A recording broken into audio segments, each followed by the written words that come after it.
Sacred Symbols, a PlayStation podcast, is brought to you by, well, you. If you want to learn how to support our show, go to patreon.com/laststandmedia.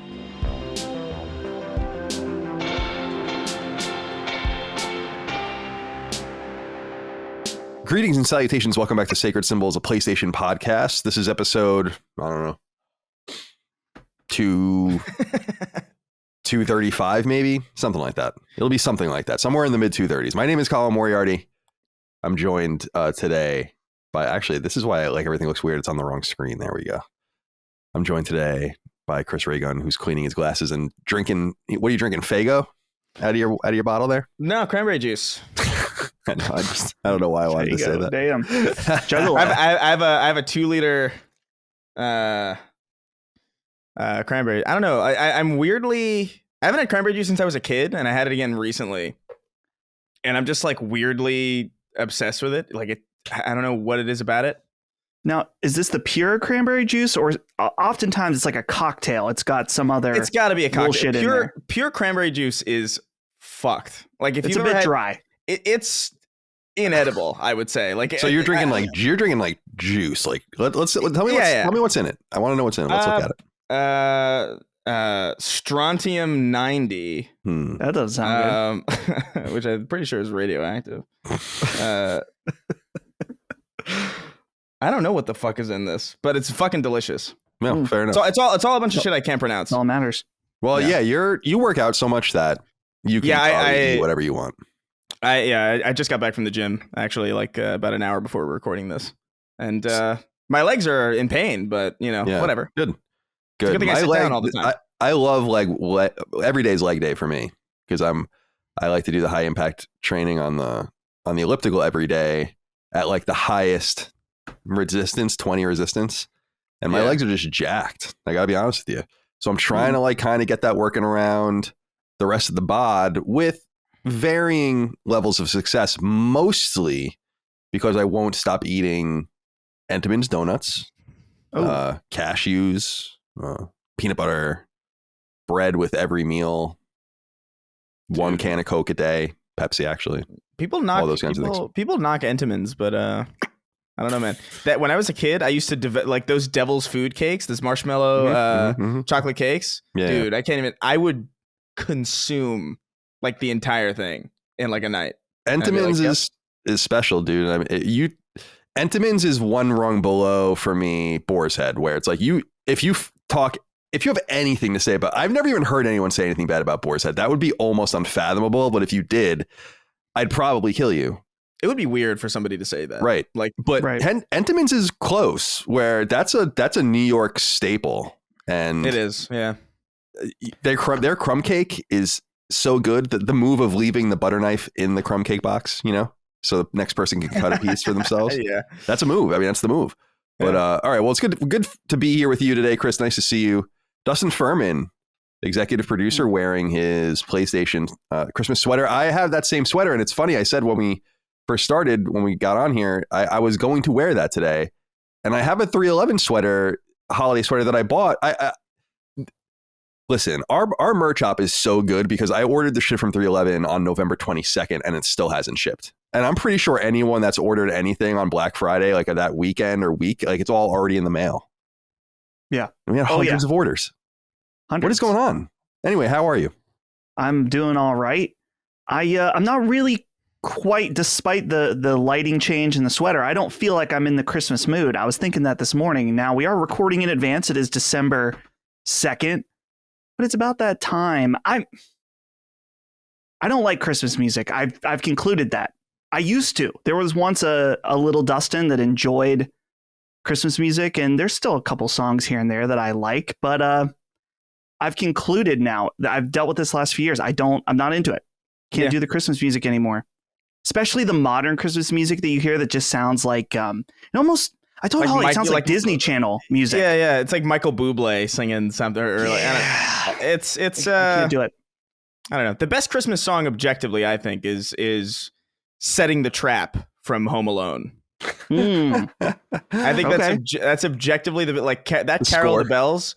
Carol of the Bells goes hard. Yeah, it does. Now, we've discussed Weird Al on the show before, Chris. and Weird Al's Christmas song, Christmas at Ground Zero, phenomenal. Oh, yeah. And it's only gotten better with age, in my opinion. Some people may disagree, but it's a great one. Absolutely fantastic. Is it about the 9/11 pilots? No, it was before it came out before 9/11, but it hit different after it. What if the 19 terrorists found Jesus on their respective flights, and that's what it was about, was like this alternate history where on the flight, one of the flights out of Boston, there's like a priest on there, and he happens to sit next to one of the guys who has the razors, and he sits there, and they end up having a conversation where he gets engrossed, and they're like, no, never mind, we're not doing this, and one of these things is averted, and in every verse, Weird Al discusses those various what happened on each plane, coalescing with a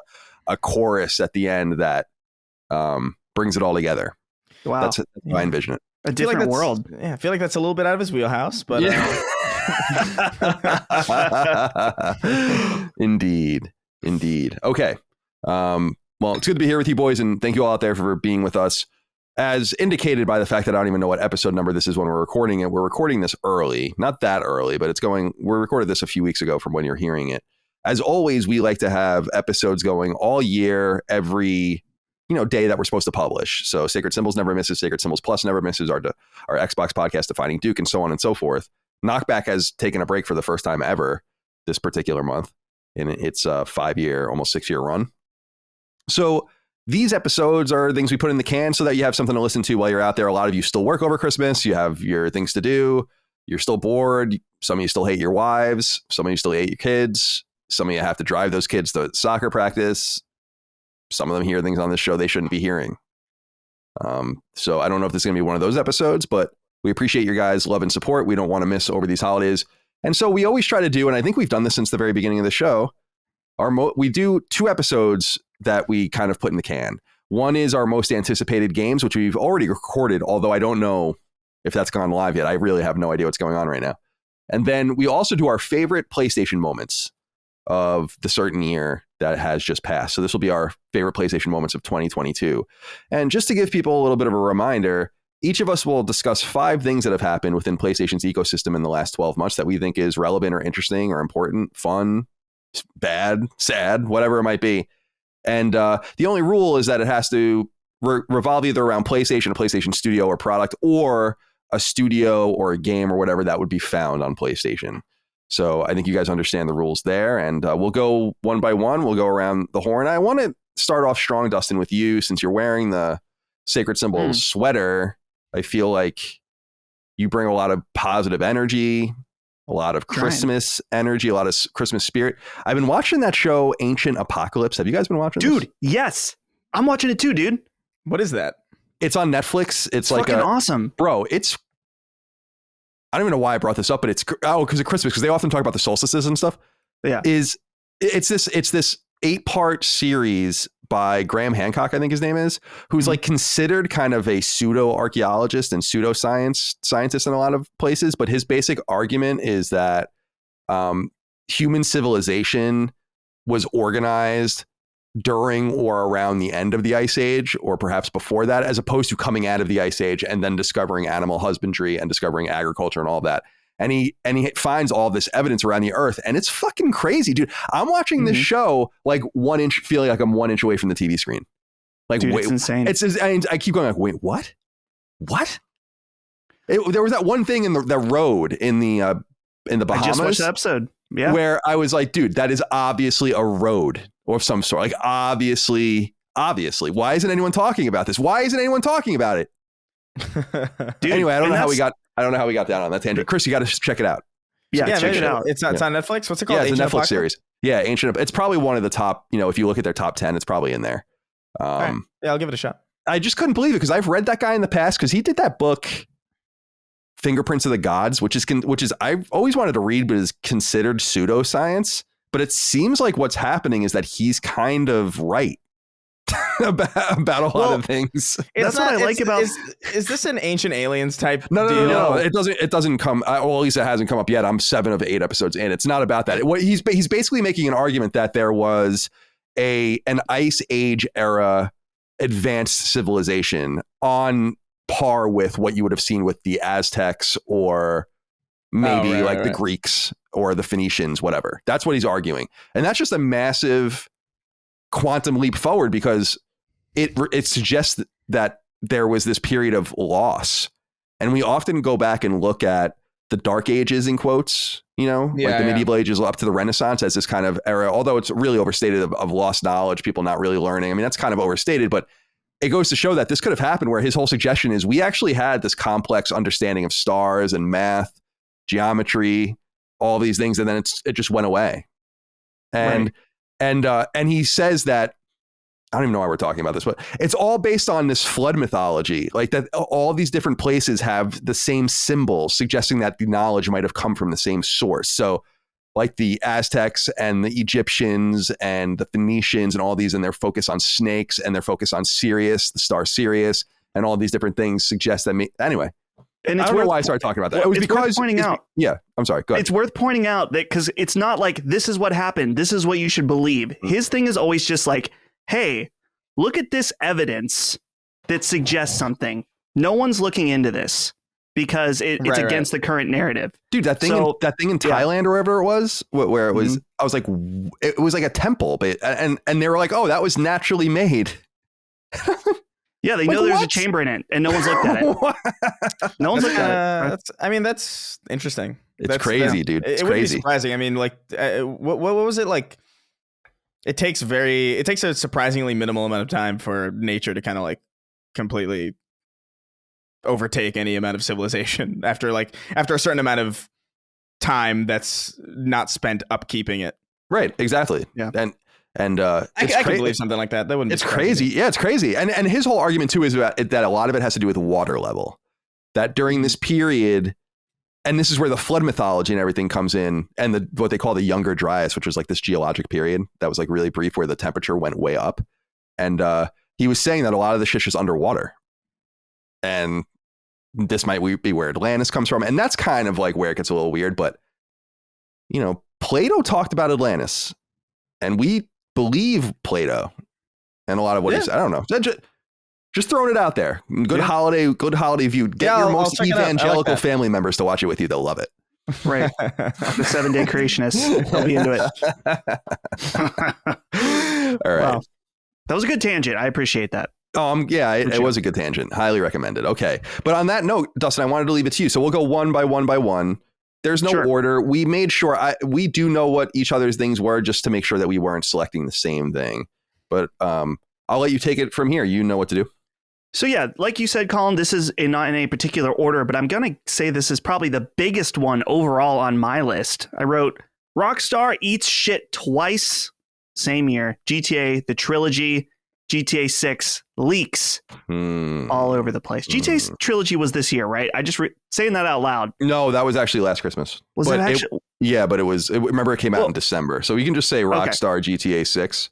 We'll say the troubles continued on into this year. I don't even know if those were ever really solved, but still GTA 6, man, is this fair to say the biggest leak gaming history ever? Absolutely, yeah. Well, actually, I don't know, because Half-Life 2 did leak, the entire thing did leak in like 2003 or something, and then they redesigned the entire game around that leak. That's true. But this is definitely like up there though, because like it's definitely, if not the most, like the biggest leak, it's definitely like the second biggest leak behind that Half-Life one. Right. And I think what also in combination with that is that it is a leak of the biggest game, or the sequel to the biggest game of all time, in a new era of social media where clips are flying around on Twitter, on YouTube, all over the place. And I think what's probably the most interesting aspect of this story, which I don't even know if we ever really firmly saw the end of it, was the story about the autistic 15-year-old hacker. Remember how there was like, it might point to like they were like calling him autistic or something. Maybe we made that up. I can't remember. We're really on it with the autism lately. Anyway, go on. Go on. Yeah. But anyway, it was it almost felt like this big heist. Like, is the source code out there? Is it going to get leaked? What does this mean for GTA Online?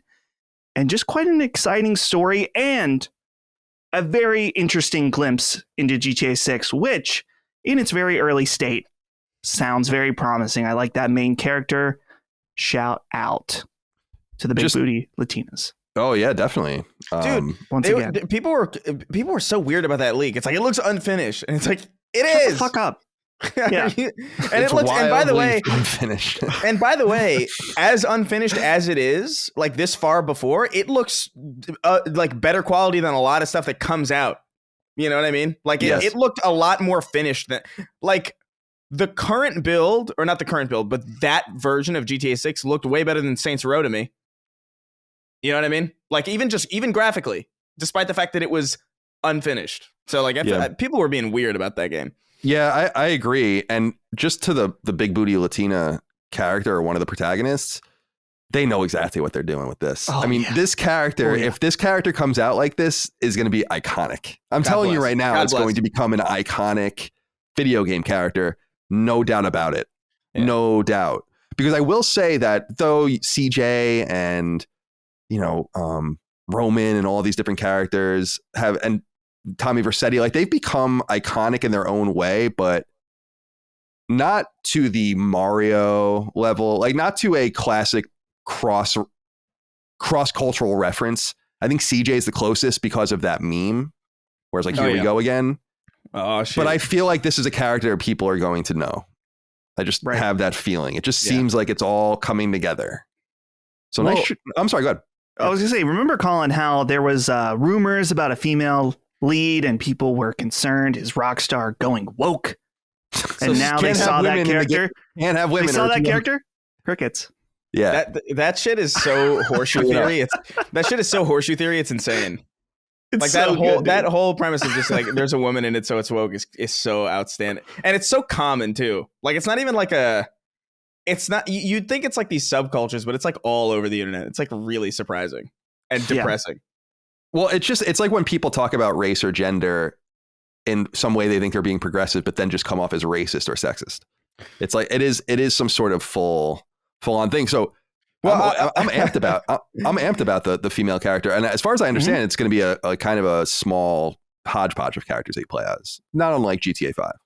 So yeah, I'm excited about it. Looks dope. All right, good choice. By the way, to clear up the record, though, GTA Trilogy came to PS4 and PS5 November 11th of last year. Wow, and it currently sits at a 54 on Metacritic on PS5 with a 0.9 user score. Nice. Out of 4,154 reviews from Grove Street. They did promise to fix the game. I know it's been patched a bunch of times. I really don't know the status of it. I suspect Dagan and I are going to do GTA 3 this year, or coming year on Knockback, and I guess I'll play this version because it should be better by now, I assume. We'll find out. But anyway, Chris, let's go to you for your first selection. I'm eager to hear it. Yeah, so I had a feeling that by the time I had thought about what I wanted to put on this list, they would be like the bigger moments would be kind of taken, and I was kind of right. So I kind of I focused my list on things that I recalled that made me either really me personally really excited or made me laugh. And one of those things was when Sonic Frontiers was in its preview stage, and the developers were insisting that. You just don't get it. You just don't. You don't understand what we're doing here. Yeah. And then it came out, and I think it's pretty understandable. It's not like a particularly high concept. Critically acclaimed at 70. Oh, it might be higher. Critically acclaimed. That's right. So that was another one. I'm gonna bundle those two in. But I think I don't know. I just thought that was so funny because like you it's Sonic Team. It's not like. A studio that is renowned in the sense that like they put out just banger after banger, and then there's coming. It's like, oh, listen, like that they've earned the statement. Look, you just don't get it. It's Sonic Team, and I love that. I actually really adore that bravado coming out of a studio like that. I think it was very very funny. It was very, very amusing. And of course, the game wasn't improved at all from that previous game. I know, like, they were like, well, because they were asked if they were going to delay it, and they're like, no. Yeah. And they were like, nah, it's like, you just don't get it.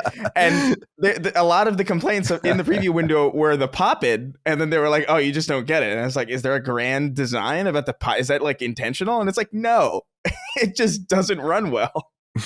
And I love that. I love the pure fake confidence in that. Really stuck out to me as just like a what? What is going on? Chris, I have to add to this because I don't know if we covered this on the show back in early November. The director of Sonic Frontiers after release said, quote, "We are checking the opinions of the critics and everyone." He ended the tweet by saying, quote, "Still have a long way to go, and we take this seriously as a global playtest." So there you go, your $60 global playtest. Sega is the worst. They're always gonna be the worst, even when everything seems fine, even when everything's going well. There's always gonna be that Sega stink. Critically acclaimed, unless it's Vanquish, of course. Yeah, critically acclaimed, and what is it? A 74? Is that what you said on Metacritic? I mean, I'll check it. Maybe it's different now. OpenCritic's at 72. Frontiers. I don't know about Meta. What's going on with this? Is OpenCritic becoming like the preferred thing now? For Sonic Frontiers looks like it's 71 on Metacritic. Yeah. So they're getting it now. Metacritic's, I don't know if it's the same with OpenCritic, but Metacritic's algorithm is secret. Like not everything, and I think people are really confused about this. As I understand, IGN's review counts something like 4 or 5 times in that number, and so on and so forth. So like you have a lot of power with those particular numbers, while some numbers are not even counted once; they're counted a fraction of one. And that's how you kind of get the number, but they never say what's going on with this OpenCritic thing. Because I've been hearing people bring this up more, and including you. Right. So are people moving away? I know that definitely the website for OpenCritic is way better than Metacritic. I'm gonna have to ask Ben. I'm trying to remember because back in the Handsome Phantom days, we were verified critics. Like you can search Dustin Furman on OpenCritic and see my reviews there. Oh yeah, I wonder if I'm on here. I never even looked at that. Let's see. Yeah, I think that's kind of one of their things is that they try to give more power to the people in that it's not just anyone can go in and affect the score, but I don't think they weigh bigger sites heavier than smaller sites. I know there's like top critic averages, so there's like can be multiple scores, but at the very least, OpenCritic's a much better site for just browsing, seeing what's new, see how games are scoring. It's a way nicer site. I've never been on this before, but this is way better. It's cool. I'm at my own list. I mean, they're missing. They only have me for 19 reviews. I reviewed hundreds of games, but it would be interesting to see what the totality. Like my average score was 75.5, which seems about right. Because we always said that things trended up simply because we weren't reviewing everything. And usually it was the shovelware and the shittier games that didn't get reviewed. So the score wouldn't be dragged down that way. But I would say that everyone's being a little fast and loose with the scoring these days. Oh, yeah. As far as I'm concerned. I think we gave away something like 4 or 5 10s the entire time I worked at IGN. And I think that there have been that many every year or something in the last few years. I just feel like it doesn't mean anything anymore. I was so scared when I gave my 10 away. I feel like you should be scared. It's a scary thing. All right, it's my turn. Good selection. Sonic Frontiers, shout out. Okay. I'm not going in any specific order. This is just the first one I wrote. PlayStation enters the Game Pass race with PS Plus Extra and Premium. And specifically how it's not, I don't think, gone very well. So this scheme was revealed, as people might recall, and this just goes to show how quick the year is going as we're in December now, but it was revealed in March and began rolling out in May and June, depending on the territories that you were in. And basically what they pitched was a 3-tier system of PlayStation Plus. PlayStation Plus, as it existed, still exists, and that's the essential tier at $60 a year. But there is an extra tier at $100 and premium tier at $120. And the extra tier gets hundreds of PS4 and PS5 games, and premium gets basically what was PlayStation Now, as well as PS2 and PSP games and cloud support. People are bummed about the lackluster support, especially of old school PlayStation games from both first and third party, and people are particularly throwing their ire at premium. And what I think is interesting here is that PlayStation Plus has actually gone down since this was announced. I don't know that the same has happened with Game Pass. Also, I would argue that they're still totally different services in terms of their value. I think Game Pass is just certainly a better service. So wouldn't be surprised to see those numbers stay the same or continue to go up. But PS Plus, since it announced this new scheme, went from 47.3 million subscribers to 45.4 million, drop of 1.9 million. At the same time, monthly active users on PlayStation Network have also gone down. My argument here is Essential remains fairly strong, although I know we argue on the show that some of that stuff shouldn't even be behind a gate. And I wouldn't even subscribe probably to PlayStation Plus at all if it wasn't for cloud saving, because I don't really play games online. In fact, I just don't play games online. And I also don't really get much value out of the 3 or 4 free games a month we get, in quotes, free. I think the last one that I played at the time it came out was Maneater. So that was 2 years ago. So something like 60 or 70 games have come since then that I just haven't messed with. That's just, a Colin problem. I'm sure a lot of people find value in that. And if you're a patient gamer, you could create quite the backlog on PlayStation Plus where you really could conceivably never buy a game, especially if you consider the PlayStation Plus collection, where a lot of the essential first and second party games, as well as the big third party games like Persona are. So it's a great value. I'm not saying it's not, but I think it's a big deal that Sony has kind of relented and has imagined for itself, for better or for worse, a situation where they will compete in some tangential way with Game Pass.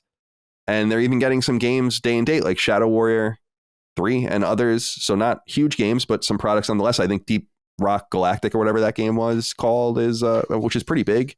Yeah. Was another one of their big PS Plus games. So I wanted to shout that out as a big moment. I feel like that was a moment of capitulation in some way, but also of acceptance of where this industry is probably going, and that it's smart for them to at least have some sort of front open to battle on that subscription model battlefield if they'd like, although I think that they are reluctant and continue to hope that they don't have to do it. So that's what I wanted to give a shout out to. Any additions to that? I still have hope that PS Plus Premium will become a value. It feels like we just talked about this yesterday on Sacred Symbols, but this episode's coming out way later, so maybe it won't be too stale, but it just sucks. It feels like it can be such a good service. When it was announced, we thought, man, there will never be trophies on PS1 games. And then they did it.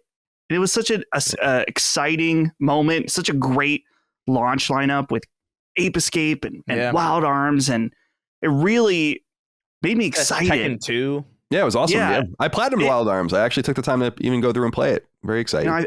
I felt like an Xbox gamer being excited for a service. It was quite something for me. And then my hopes have just been dashed. So hopefully they can turn it around in 2023, but can't say I'm hopeful. Sacred Symbols is sponsored by Babbel, the language learning app that makes learning languages fun. Investigate more now at babbel.com/sacred. My friends, I'm embarrassed to admit that while I took French for something like 8 school years of my life, ranging from middle school through college, I didn't actually retain almost any of it. That's because I was always studying for the next test, learning and forgetting just what I needed, never reinforcing anything I was taking on board. With Babbel, the mega popular language learning app used by millions, lesson plans are designed to overcome the stagnation and test studying learning a second language typically reduces into. Instead of relying on, say, AI like many of its competitors, Babbel's suite of lessons were handcrafted by more than 150 language experts speaking 14 different languages, from Spanish to Russian to Swedish to Indonesian. And yes, even English. I know some of you need the help. I read your listener inquiries. When I started messing around with Babbel's French lessons, not only was long dormant knowledge awakened, but I instantly understood that what Babbel is trying to do is far from what, say, Miss Gerard was attempting back in high school. They cover all of the bases: pronunciation and accents, vocabulary and usage, and so much more. And the lessons are bite-sized, about 10 minutes in length, and they differ mightily in format too. Some are games, some are quizzes. You can even listen to real native speakers speaking all of the 14 languages Babbel offers, including French, especially useful for me as I brush the dust off. You can even tune into podcasts and take live classes using Babbel. The possibilities are endless, but the intent is simple: teaching you a language you always wanted to learn. Right now, you can get up to 55% off your subscription when you go to babbel.com/sacred. That's babbel.com/sacred. Again, that's babbel.com/sacred for up to 55% off your subscription. Babbel, language for life. Sacred Symbols is sponsored by BetterHelp and their wonderful brand of accessible, affordable, totally online therapy, which you can explore for yourself at betterhelp.com/symbols. Take it from me, mental anguish can be totally debilitating. As someone with diagnosed years-long depression, as someone who suffers quite acutely from anxiety, And as someone who has had his life changed in many ways because of these things, I totally understand where lots and lots of you are coming from when you say you too are sad, you too are down and out, you too don't quite feel right. But as we all know, identifying your problems is half of the work when you want to fix what ails you. And with BetterHelp's online therapy, you can quickly and effectively be assisted by a licensed therapist for whatever may be bringing you down, all via the wonders of the internet. See, instead of going somewhere and seeing a therapist in person and doing all that entails, including paying more for the honor, BetterHelp endeavors to meet you where you are, conducting sessions over video, audio, or even over text. And they can help you with a broad range of issues, not only the narrow ones I just mentioned. If you're having trouble at work or in a relationship, if you feel blue, if you're having a hard time getting over a death or another tragic situation, there's help waiting for you. It's vital that you first realize that you're not alone. Everyone struggles mightily, whether they're good at hiding it or not. And no one is going to ride to the rescue without you putting out feelers first and doing the legwork, so that you can change your situation. You, after all, are your own greatest advocate, and as someone who has been assisted by therapy during multiple eras of my own life, and who is still helped by it today, I couldn't recommend more talking things out with someone who's trained to help you and focused on doing just that. As the world's largest therapy service, BetterHelp has matched 3 million people with professionally licensed and vetted therapists available 100% online. Plus, it's affordable. Just fill out a brief questionnaire to match with a therapist. If things aren't clicking, you can easily switch to a new therapist anytime. It couldn't be simpler. No waiting rooms, no traffic, no endless searching for the right therapist. Learn more and save 10% off your first month of sessions at betterhelp.com/symbols. That's BetterHelp.com/SYMPOLS. That's betterhelp.com/symbols for effective online affordable therapy that can help you right now. Be your own best advocate and take good care of yourself. You deserve it. We all deserve it. All right. Let's go back to you, Dustin, for your second selection. Second selection. Okay. Abandon. And our friend Hassan appears to just be a sham at this point. I think this story was really, really fun because we got to play a big role in it. So maybe I'm a bit biased in that. And it just felt like such an insane story from our end as well, just in that, I think I've said this on the show, but we had kind of had some back and forth with Hassan about being on the show, and we weren't really sure what was going to happen. And he was tweeting about it before it was scheduled. And then I think you had texted me and were like, hey, Hassan wants to do the show. I need you to talk to him today in order to plan it out. Like, okay, this is a guy that people thought that may have been a CG animated person or something. So it was really, really fun to just sit down and talk to him. And I don't know if I really have anything against him on a personal level. Maybe I do. I think that some of the things that maybe have happened have been pretty unsavory, but I don't want to knock the guy too hard.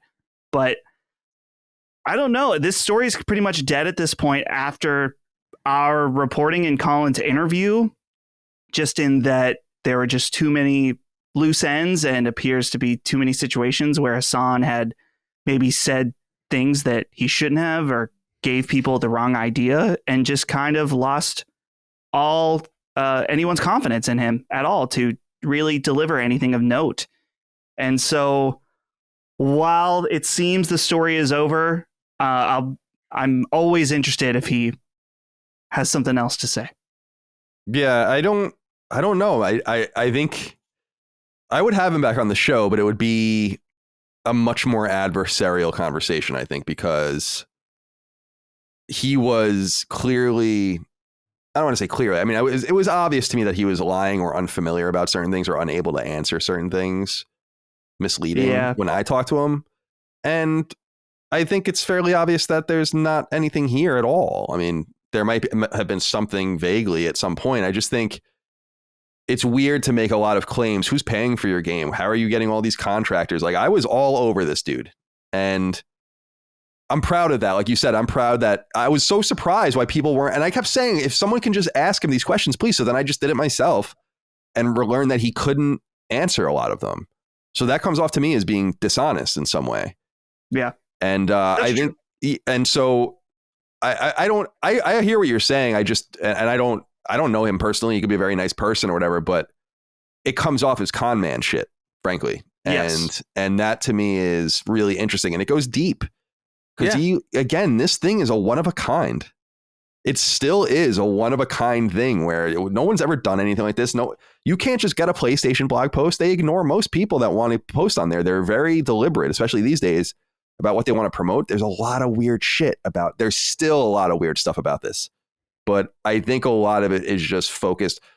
There were a lot of options. It could have been a dude really being secretive and mysterious and kind of invoking that. But I think it was another thing, which was a dude way over his skis, and really fucked up and made it seem, I think, legitimately like he was Kojima or tried to be like Kojima. And you gotta be very careful. So I don't think there's much more we're gonna hear from him. Yeah, I don't know. It's weird now that you lay it out. I'm like, maybe I don't feel sympathy. I don't feel sympathy towards him. I don't know. It just on a human level, I'm sure it's not easy, but you have to, I guess, understand that. Here's a weird thing. I watch a lot of crime drama or crime like documentaries, and every once in a while they'll talk to the murderer, right? And you hear him and you're thinking, it's like, man, why do I feel sympathy for you? You know, no matter what you're saying. And I want to compare. I'm comparing this to murder. I don't mean to do that, but when you're just as the example, you understand what I'm saying? Like when you, I can in the moment. It's like, okay, it's very sad, very somber. You had a horrible childhood, and and this happened to you, and you did this, but you still did this thing, and so that's kind of where I am from a much lesser extreme with Hassan. Do you have anything you want to add, Chris? Well, I mean, I remember just sort of briefly looking into the history of his studio and the history of like some of the like his team, and I can't remember the specifics of it because this is a while ago, but it struck me that this guy or that studio or something related to Abandon was tied to a lot of games that were promised and never showed up, so it struck me pretty early on as like, I hate this. Like, I think I was probably the first of the three of us to be like, I'm tired. Like, I'm so tired of this because I just don't think I didn't trust that there was anything there. And if in the event that there was anything there, then like, sure, I'll be glad to pay attention again. But I was so over the, it's, I didn't mean to imply that it was Silent Hill or it's like, why would you? Yeah, you're totally right that you bought out first. And I was definitely engaged the longest. It's good that you were, because you got that interview with him and it just confirmed everything about it. Right. Exactly. Like I was there. I went through this whole, it would be fun to kind of go back. I mean, it wouldn't be fun because I'm not going to do it, but to go back and listen to the various podcasts where we talked about it and to kind of gauge our different attitudes. Because there were these different 10 steps kind of thing going on where it's like acceptance and whatever, and disappointment and whatever. But there was a time where I could not even believe it. And if you still explain to me everything that happened, again, I'd be like, that's so weird. But it just happened that someone did that. It happened. And sometimes the unexpected or the weird is just unexpected or weird because that was the intent. And sometimes things just fall apart. So it was a very, very interesting story. I think that's a great selection. All right. Chris, let's hear your second one. Yeah. So let me see. I think the one that the feel good one that I have, and there's two feel good ones here, but the one I want to start off with, or for my number 2, is Cyberpunk Second Wind, and how that game just totally somehow kind of crawled back into the limelight again, and not in no small part thanks to the anime, of course, but CD Projekt Red in general, kind of since this turnaround of Cyberpunk, seems to be in a bit of a, I don't know if necessarily it's might be too early to call it a resurgence, but they're definitely on the upswing in a sense that people are really hyped on Cyberpunk again. They're looking for more. They announced a future project. Witcher 3, obviously, just recently, at the time that we're recording this, has like a huge patch that's coming out for free, and it looks pretty dope. And we learned recently, as of the time that we're recording this, obviously you're hearing this much later, but that Witcher 1 is like a whole different beast as well than a lot of people were anticipating. So they're the Witcher 1 remake or reimagining or whatever. So it's just very interesting, the story of Cyberpunk, going back to the launch and how disastrous it was, and the fact that it was pulled from the PlayStation Store, which is like wildly unprecedented. and just to watch it kind of come back in a way that's pretty shocking. I think I always anticipated that it would come back in some way, just because the CD Projekt Red is so huge and that game was so big, and I knew when I played it the first time that this is a good game. Like, this is a really solid title. I happen to avoid all the major bugs, thankfully, but there's a real diamond here, and it just needed time. But I don't think I anticipated the way that it would come back. I don't think I anticipated that it would be this TV show. It would be this anime, and then that would send it spiraling into the stratosphere again. I think it's a very interesting No Man's Sky type of story that just kind of came out of nowhere. I really did not anticipate this. This was not on my bingo card, as it were. Yeah, I'm writing just a couple of notes here because you say something interesting, which is this, I think, is important in the moment for Cyberpunk and important in the moment for CD Projekt, but I think is a reinforcing agent for everyone's instincts in corporate gaming that cross media, we got to get it done. Not only can we make money here, but we can even revitalize things that are dead, and to such a degree that we can sell millions of copies of games that were basically left for dead at some point. Yeah. Or at least forgotten, because dude, I gotta say, I was looking just to make sure, because when I played it, because it feels like it was longer ago than it was, but I platinumed it on PS5 just this past August, and I would say Cyberpunk 2077 is awesome. I think that game's fucking awesome. I really do. It was awesome. Loved it. Yeah, so it's a great experience, and I think it's just cool the way that happened. And yeah, you're right. It is definitely going to be looked at as kind of an example going forward for the industry of like, man, we could, if we just get this synergy right, because quite frankly, CD Projekt, if they've done anything right in the last several years, it's been that cross media synergy that a lot of companies and a lot of IP seem to have a really difficult time managing. I mean, we talk about Halo, that TV show. I could talk for hours on that, but it's not easy to do. And this is the second time they've done this. Obviously, The Witcher 3 was not the Witcher show wasn't as big of a success, obviously, but it was entirely good. It was like totally the first season anyway is like really, really solid. And, Henry Cavill's attached to it. And then that resulted in a lot of people playing Witcher for the first time and getting into it. It's what got me back into it after I had put it down so many times. And it actually got me through my longest playthrough of The Witcher that I had ever. And, again, with Cyberpunk, and who knows what the hell they're going to be doing in the future. And I think they're really clever over there with how they manage that in particular. And it's definitely going to be a learning point for a lot of other publishers and studios and what have you. Yeah, right on. I think it also shows the importance of just IP generally, how this all started with some very obscure 80s paper and pencil tabletop role-playing games. Yeah. It's all very strange. Dustin, do you have anything you want to add before we move on? I think that it is true that we'll see more movie tie-in stuff or show tie-in stuff too. I hope that what shines through, though, is that you don't need to retell the exact story. Yeah. You can give a really fucking awesome team like Studio Trigger, maybe give them some parameters, but let them tell a new story in their own way, set in your world. And if your world's great, then it should be just fine. Because man, Edgerunners was so incredibly cool. And so we just need, less actual just retellings. Let there be something a little different. Yeah. And the people will come if it's good. That's always, I mean, this might be like a slight tangent, but like, I don't understand why that's so difficult for people to understand that the world is the driving factor in a lot of these. Mm-hmm. Like to me, like you remember that Death Note live action thing that Netflix did? Oh, yeah. with Willem Dafoe as Ryuk and that kid. Dude, it's awesome. It's not in the good way, but it's really fun if you're like kind of drunk. I mean, Willem Dafoe is dope as that character, and it's like, it's such a shame because like the whole time I'm thinking like, why did you retell the anime when it would have been so cool to just drop the Death Note in another character's? Imagine the Death Note in the hands of like a crypto bro, or like the Death Note in the hands of like, I don't know, somebody in the 1700s or something. You just like take the concept of the Death Note and just put it somewhere. It doesn't need to be the show again. And it's like, I don't know, man. I just what wish other people anime did understood. they fail at this year? Right, there was another big anime failure. Cowboy Bebop. Cowboy Bebop. Yeah, right? yeah. And they're doing One Piece, dude. I hate One Piece already. Which you love, right? One Piece. That's your. I love One Piece, and I don't. That show's so ugly. It's gonna be horrifying.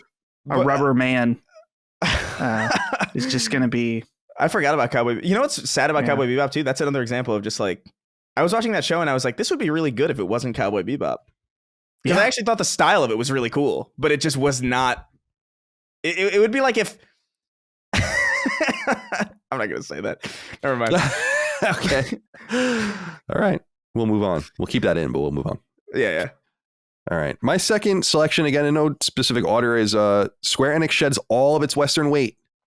Thought this was a very consequential move, one that was very controversial. So to catch everyone up, Square Enix sold 3 of their Western studios, Crystal Dynamics, Eidos Montreal, and Square Enix Montreal. Square Enix Montreal is now gone, erased from the earth since the sale. And with the addition of IO, which walked away from them a while ago on good terms and fair terms, and continued Hitman, this basically divests Square Enix from Western studios, although not Western games, because they're still going to continue, I think, to support Marvel, Avengers through something, and then also Outriders, I think, is going to get supported through People Can Fly and whatever.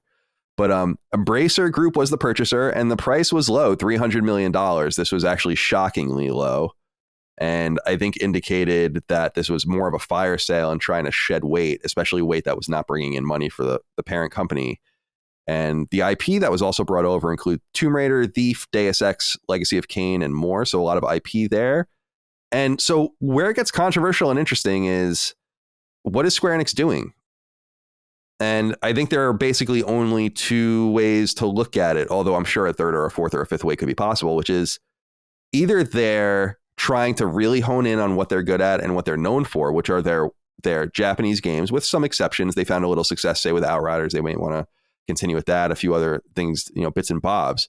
But that they realize that Dragon Quest and Final Fantasy and all of these different things that are Japanese and their Japanese flavor, with triangle strategy and all the Dragon Quest 3 HD and all these different things. This is what people kind of want out of them. And that's one angle. The other angle is that they're making themselves nice and nimble to be purchased. And they're getting rid of the things that a potential purchaser probably wouldn't want. And just getting some capital in the meantime. Because say a company, which we don't want this to happen. I certainly don't want this to happen. Sony comes and sniffs around. I don't think they're going to want any of that IP. I don't think they're going to really miss a lot of that when they're coming in for they're coming into Square Enix for Final Fantasy and Dragon Quest and the Japanese reinforcement of the PlayStation promise of a great Eastern experience, as it were. So I thought this deal was incredibly consequential, and we almost don't talk too much about it anymore for a couple of reasons. Number one, I think that it's, again, that low sale, $300 million, makes you really wonder, no one else could have gotten that money together? $300 million is a lot of money, but for major corporations, they borrow that kind of money to buy small things all the time. Nonetheless, act in cash. $300 million is, I don't know, a sixth or a seventh of Sony's profit last quarter, just as an example. So that really goes to show that there might not have been very much interest in this. And that goes to show also because 2/3 or 1/3 of the studios are closed now. And I don't know that they're going to be finished. I think Crystal Dynamics is kind of working on something in Eidos Montreal, or a few things that will keep them alive. And Eidos Montreal is working on something new as well. So we'll see what happens. But I think Embracer Group is becoming very big and unwieldy. And I think this is going to come back to bite them in some way in the coming years, because I just think they're competing with themselves too much. So yeah, I wanted to throw all that out there. Square Enix sheds its Western weight. What is the intent? Unclear at the time that we're recording this podcast. Really, really, really, really want them to stay independent. If someone has to buy them, I hope it's just some venture capital firm that keeps them exactly the way they are. That would maybe even be a good investment. I don't know. I just don't want one of the first parties to buy them, or somehow they get gobbled up by something that's going to mess around with their cadence. Because very similar to Capcom, Square Enix is in a very good place right now. And especially getting rid of all that shit. Those are distractions.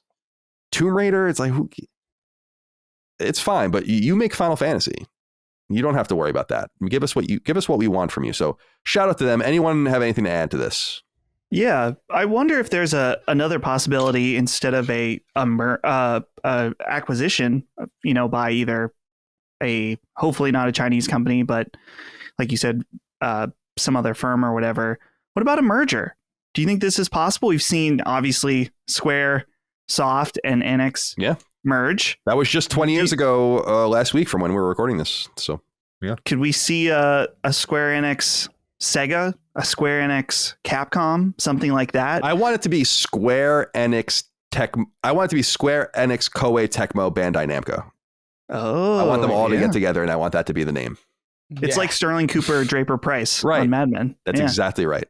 That's exactly right. Yeah, that reminds me. That's when Jerry's trying to remember the law firm that girl works at. I can't. Robert. Oh my God, what the fuck was it? He repeats it like a million times. Seinfeld law. Robert Oppenheim. Sagman, Bennett, Robbins, Oppenheim, Taft. Yeah. The episode is The Stakeout. Yeah. From season 1, episode 2. That's early. Yeah. Those first 5 episodes are strange. All right. But some good stuff in there, no doubt. Had to get one of those in. Please. Mm-hmm. Okay. So that means we get back to you, Dustin, unless I think we can move on from that. Dustin, do you want to add your third item? Sure. Let's go. PlayStation shortages continue for most of the year and finally result in maybe not fully being available, but at least being much more available at the end of the year. This is interesting, and I wonder what type of effect it's going to have on this generation. In that it's, the PS5 came out in 2020. We are now at the end of 2022, and it's just now we're finally starting to see some PS5s appear in stores. And I think to different varying degrees. Sometimes, like I said, I've seen a few like at Target, but I've also seen a lot of posts online. Like I'm part of Pittsburgh retro gaming Facebook groups and stuff. People post all the time. They're like, oh, there's this one over in Monroeville or this one in the North Hills or whatever. So they're still popping up pretty regularly. But it will be interesting to see how the effect continues. We've seen the present effect being that the cross generation period severely extended, still with very little end in sight. But I also wonder how this will affect maybe plans for a mid life cycle console in a PS5 Pro. Maybe that's been thrown down the line. Maybe PS6 has been thrown down the line a little further. It will be very interesting to see how that shakes out. And it's also, I guess it ends happy in that finally people can start getting these consoles and not have to bow to the whim of some scalper. And now hopefully there's some scalper out there that's just sitting on a bunch of inventory that they're going to have to sell for current value. Good. That was eventually going to happen. And it's interesting because the one thing I find so fascinating is someone, I don't know where it was that I saw this, that wrote into us and was mad at us about how we always said that you should just pay a little more for your PS5 if you're going to just bang your head against the wall. Like, what is your time worth? I think you should figure that out if you can afford it so that you're not just fucking killing yourself on PlayStation Direct drops over and over again. But then some dude wrote in and was like, fuck it, I couldn't get one anymore. I finally found an Xbox Series X and I just went that way. And I'm like, so you waited 2 years and then you bought an Xbox? That's fine. I think it's a totally valid and valuable purchase. But why did you waste so much time if you were just going to buy an Xbox? You could have found one a long time ago. Mm-hmm. It's like, why didn't you just wait for what you really wanted? When you're a kid and you like let money burn a hole in your pocket? It felt like that to me a little bit of that. Mm-hmm. But great selection. What's weird about this situation is that it seemed like it was abating, and then now it seems bad again because the like I said on the last episode of Sacred from when we're recording this, the word out of Britain during that Black Friday, Cyber Monday period that we've exported to the rest of the world, much to their detriment, which I think is so funny. Like they have Black Friday and Cyber Monday shit all over the world now. Just we've ruined that. I'm sorry. Is that Switch and Xbox Series X well outsold PS5, and it makes you wonder. That doesn't make any sense because God of War is out. So did that mean that there was no PS5? Like, in other words, did people just gobble all of those up? And then now there's a shortage again? Is that how pent up the demand is? We're not going to find out until January-ish, probably more like February, when we get the what would those be, Q3 results for the fiscal year. I'm really curious to see where PS5 sits, because it seems like either they were wrong. They have this very ambitious goal of selling consoles. They're nowhere near that goal as of right now. So they must be selling somewhere. I don't know. I like the selection, though. Thank you for that. Christopher, let's go to you next. Yeah, so mine revolves around my number 3. That's the number we're at, right? We're at number 3, yes. So my number 3 revolves around a little event called Opening Night Live, where we got to see, Return to Monkey Island. We got to see that Pro controller for the PS5 for the first time. Sonic got its release date. Fucking, Tales from the Borderlands officially released. It was a very game-centric show. And then out of nowhere, Hideo Kojima shows up and he goes, hey guys, I got a podcast. Bye. And that was it. That was his entire present. And by the way, I've listened to his podcast. It's pretty interesting. I'm sure there's a great story that he shared. There's like a Japanese version and an English version for everybody, for people who are curious. And he tells this hilarious story about somebody one of the people he's interviewing. I think it's like the director of oh my God, I'm blanking on the movie, but it's a director, and he's talking about how I was working with Cliffy B, and then Kojima goes, oh yeah, I know Cliffy B. He reached out to me about getting lunch and I never responded. So anyway, and there's a lot of moments like that where it's like, it's very funny. But was it Jordan Peele? I'm trying to find. No, it was somebody who had worked on, I think, a Gears of War trailer or something. It was like a director who had worked on like live action trailers or something. I don't know. There aren't that many episodes, but I'm sure you could find it just by looking through the metadata. It's probably like some direct. I don't remember, but the fact that a podcast was announced at a game showcase, very unusual. That I don't think has ever happened before. That's a very bizarre thing to occur. And I thought it was noteworthy as somebody who is obviously a big fan of Kojima, obviously in the podcast space, and obviously am curious about what that guy does. Although I think I said at the time, and I still kind of believe this, it's like just a very bizarre announcement for a game showcase. Maybe not the most appropriate venue, but it happened and it was bizarre and feverish. And I just love that. I just love that that's real. Kojima should be more self-aware. Maybe he is and he doesn't care. He should be more self-aware of what his presence means and indicates to people, especially considering his past appearances at these shows. The Moby Dick thing is still one of the most notorious things that happened at one of these shows. And then everyone wonders, why do you loose lips sink ships, Kojima? Like, maybe keep it a little closer to the vest, because part of your allure is your mysticism. And, so I just feel like it's cool that he shows up. I think he likes being famous. I think that's obvious, which I think is cool. I mean, I totally respect that. I think he really likes it. And I think the whole post-Konami VGA thing and leading to Death Stranding and all of that, I think gave him a lot of confidence. But I want to just see the auteur return again. Give us like what weird shit is going to happen. And by the way, I'll tell you guys offline. I got an interesting message from someone today about what he might be doing. And I think you'll be surprised in some way. Okay. By the way, for those curious, it's Joseph Kosinski, the director of Top Gun Maverick. Okay, cool. I still have to see that.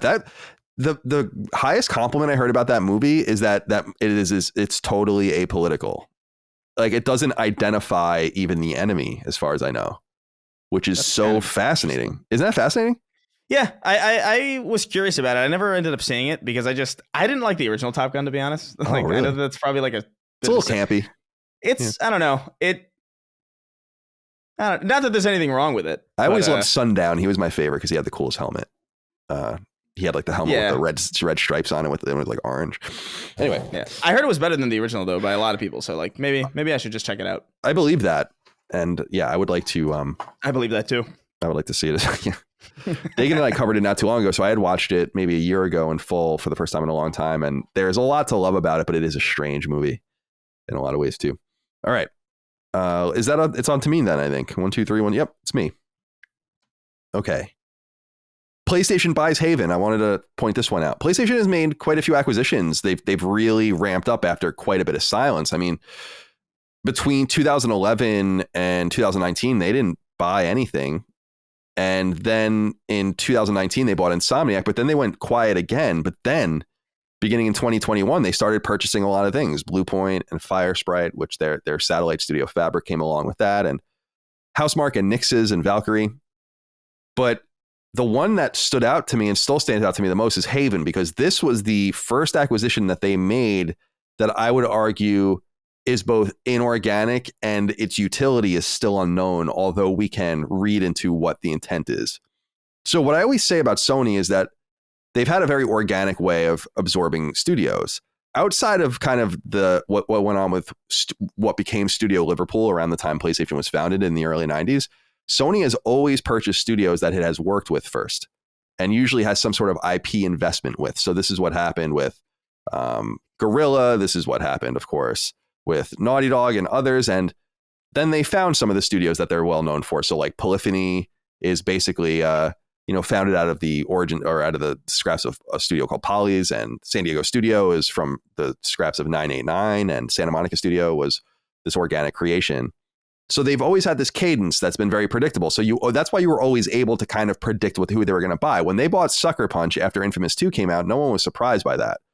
When they bought Media Molecule after Little Big Planet came out, no one was surprised by that. And that had continued when they bought Insomniac, when they bought Bluepoint, when they bought Firesprite, Housemarque. These all made sense based on that old kind of cadence. But then things started to change. And it started first with Nixes, which I think is one of the most important studios they might own right now. And because it's going to allow them to spread the field in a major way. And that was the first time they did something where it's like, wait, what? What is this? And that wasn't the last time they would do it, because then Valkyrie made sense, and that's kind of a small acquisition. But then they bought Savage, which happened last. And that's a mobile game studio, which is another kind of out of left field thing, although it serves some sort of purpose. And then this Haven acquisition. So Haven is founded in Quebec, in Canada, in Montreal specifically, by Ubisoft and Google veterans that were all working together at Google. And a lot of them had come from Ubisoft first. And what we're quickly finding out about these guys is that while they are making some sort of what is called a AAA multiplayer game, and that's all we know about it, something that is going to be constant, maybe PlayStation Home as we bring up sometimes, but doubtful. What's clear is that they are tools obsessed, and they're giving interviews indicating as such. Now, this makes sense because a lot of these guys came from Stadia and had firsthand experience with the nascent technologies that will eventually go into making that kind of stuff work, not only from a gameplay perspective, playing games, but making them, no longer using virtual machines per se, or using much more snappy virtual machines to get into the dev environment and all the rest, and making a tool set that can be spread around their first party and potentially second party partners to make games and the making of games easier. This feels like what Haven is. And so while it's unclear what the game is they're working on, and it's unclear what their tech is that they're sharing with others, there's no doubt that Sony has never made an investment like this, because even when they bought Nixes has existed for a long time and they do what they do. So it's not like this unproven thing. They found exactly what they wanted. And the same thing has happened with Bluepoint, though mostly funded by Sony. They are renowned for their remakes and their remasters of games. So you find your partner. We don't actually know what Haven's capable of. And so it's a great mystery. I feel like this was weird, but it gives them an imprint in Canada, which I think is maybe the most essential thing for them, and finally allows them to tap into that talent, that deep French Canadian talent that's there. So yeah, that's what I wanted to say about Haven. Anything to add? Yeah, I'll just add, it's interesting seeing three of the purchases being this year have motives rooted outside of just producing games. In Nixes, in Haven, and I couldn't believe that none of us put this on the list, so maybe we can just tie it in here, but the purchase of Bungie, damn it, as well. Oh, that happened this year. Yeah, I had to I don't know why. too. For some reason, I didn't think that happened this year. Yeah, I thought it happened last year, and I was going to bring it up too. But yeah, that was February 1st. Yeah, tied in. That's great. Yeah, no, I mean, so yeah. Go ahead, Chris. Yeah, take it away. That's a huge. That's a crazy one, because that to me was like that, because that's really the first one that was made with a separate vertical in mind, right? As far as I can tell, because Nixes plays into first party in a very specific way. It plays into obviously porting, and obviously Haven is going to be doing whatever the hell they're doing. But Bungie is this weird beast because now they own this developer that is essentially independent still. Like they can still publish to multiple platforms. They're clearly working on other things. They're explicit that they're going to. I mean, I think that it seems like that was mandatory because they said that immediately, and so I imagine they were like, "Listen, we have to make it clear that nothing changes for us. You can do whatever you need to do, but we're not gonna hold anything back." Yeah, and that's exciting. I mean, Bungie's a huge, and that's what's so interesting about that too is is just the story of Bungie's acquisition history. You know, the fact that they were under Apple and the fact that they were under Microsoft and then they were under Activision and then now they're under PlayStation. Such a fascinating path for this studio. They're like the ultimate free agent, you know, in some way. Like a sports star that extracts the most value by jumping from team to team. It's not so much about the team as it is about the value, you know? And absolutely. Yeah, totally. No. And I wouldn't be surprised. That's what I think I said it around the time. First of all, it's a great poll, Dustin. And I think I said around the time that I wouldn't even be surprised if this was a temporary stop too, because they just seem like it's unusual for things to be purchased or that you throw a lot of money in. Because I think Apple was more of a second party thing and Activision was more of a second party thing. But that went so pear shaped that they just walked away with Destiny. I mean, that's incredible. That's crazy power moves to say like, we're not doing this anymore with you and we're going to own the games now. And there's probably some sort of financial compensation or some sort of tie-in on rips for games sold or whatever. I'm sure Activision didn't just walk away with nothing, but that is a powerful position. Bungie has a history of buying themselves out.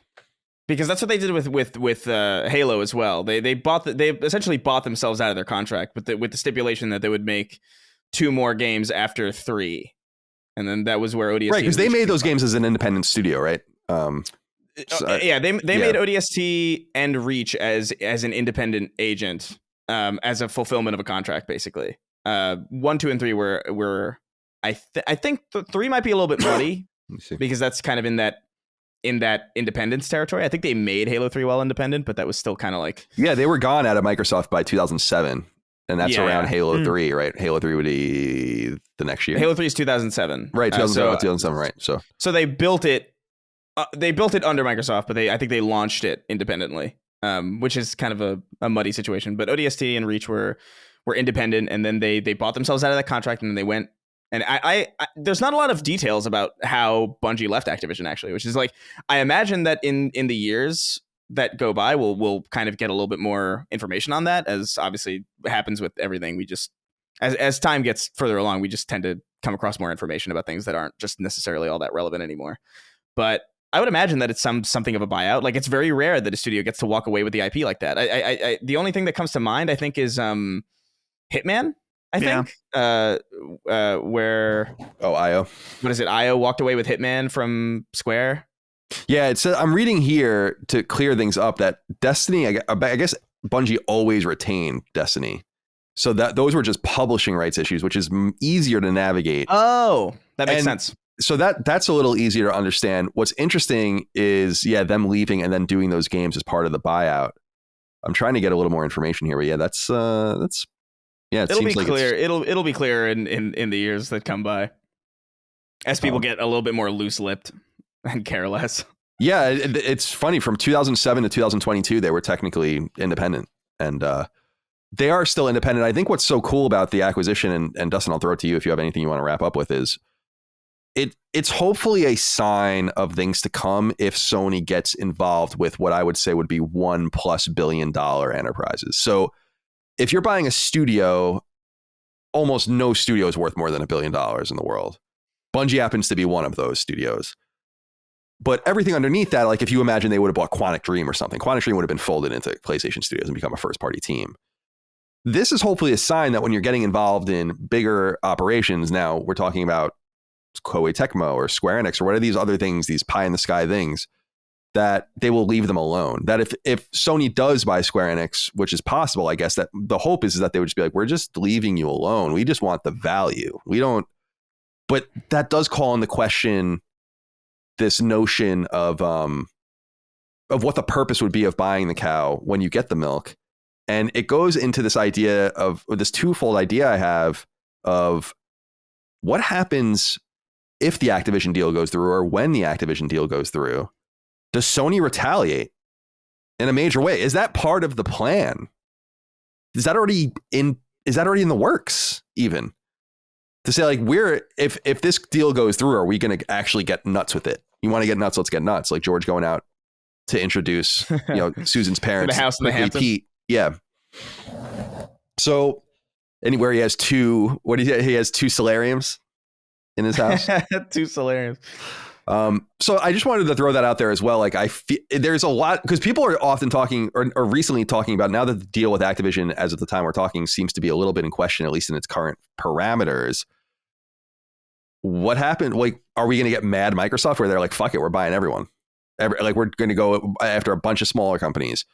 But the opposite could also be true, where they've done their thing and then Sony's like, well, if you got away with that, then we're going to get away with a whole lot on our end. And they start consolidating too. This is my fear. And this is why I hope that Bungie might be a sign of a more positive and agnostic future.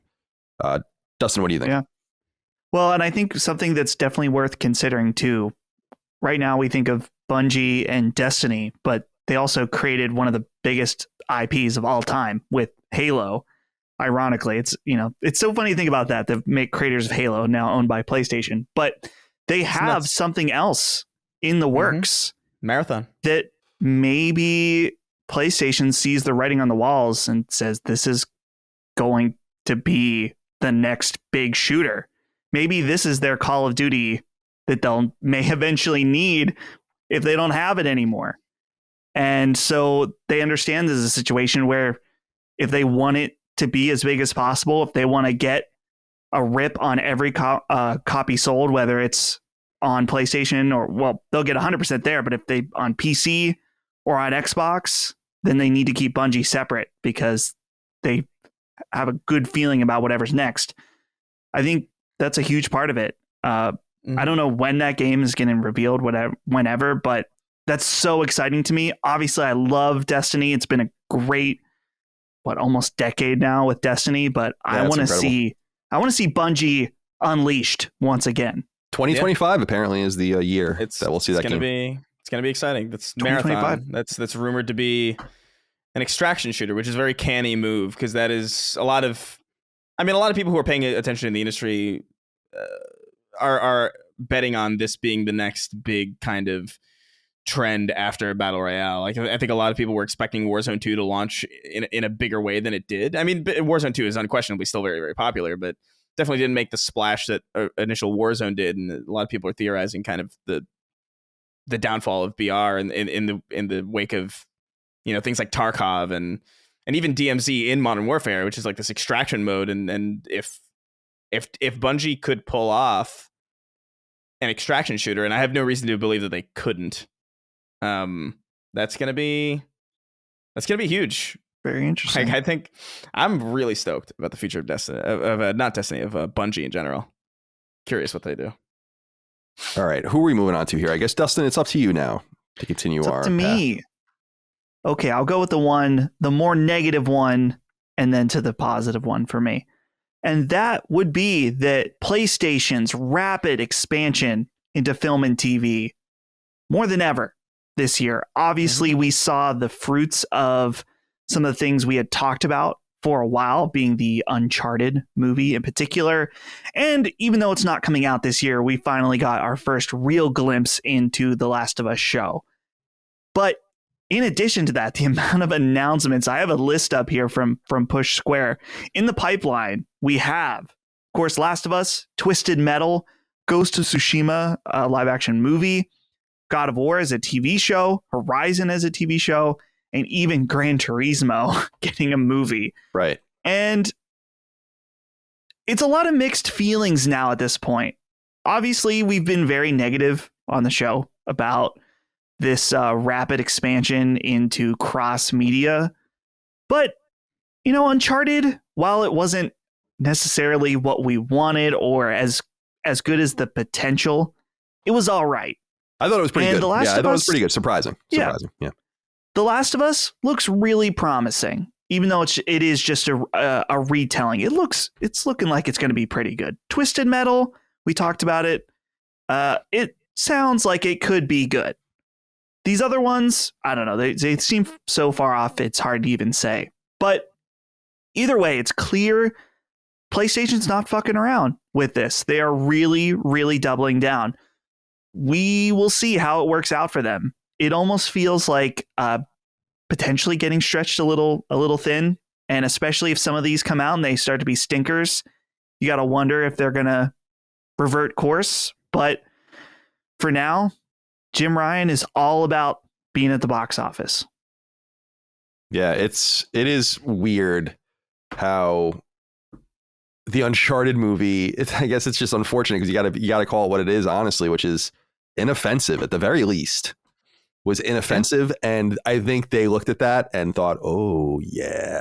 I mean, Uncharted is going to be a hard hill to climb. Everyone loves Nathan Drake in the PlayStation space. Everyone that saw the movie, or most people that saw the movie, were like, "This is pretty good." I mean, I don't know what the hell's going on here. I don't know why we're kind of rewriting some of these things. I don't want to spoil any of it.